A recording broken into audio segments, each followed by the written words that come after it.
सजना खन खन खन कल मोर कंगना, जब से छूटी हला हो सजना खन खन खन कल मोर कंगना।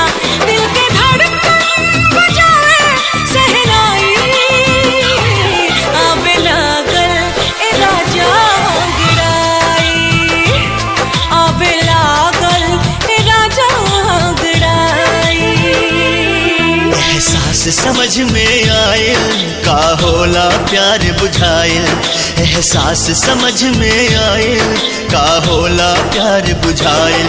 हाल दिलवा के का हम बताएं, कैसे तो से नजरिया मिलाएं, कैसे तो से नजरिया मिलाएं।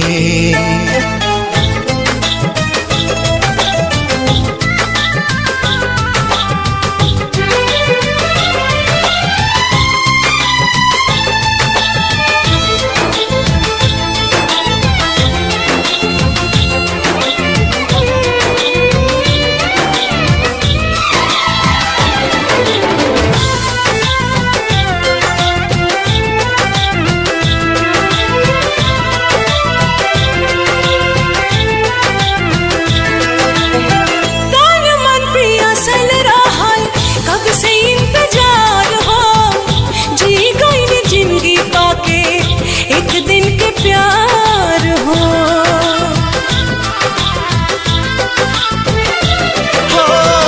अपने ही जाल में जैसे फसल बा पहेलिया, बुझे नहीं पावे केहू नियति के खेलिया।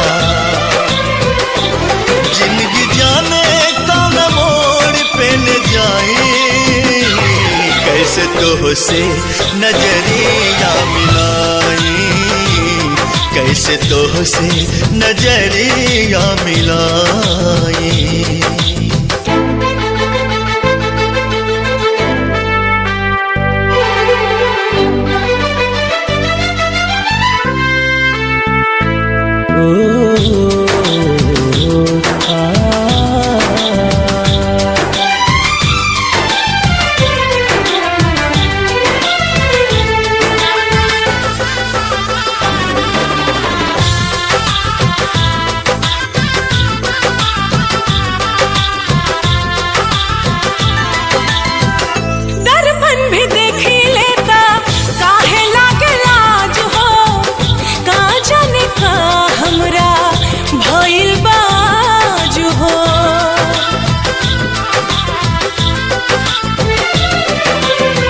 सात फेरा सातों वचन सगरो भुलैनी, पति के धर्म का होला वो ना निभैनी।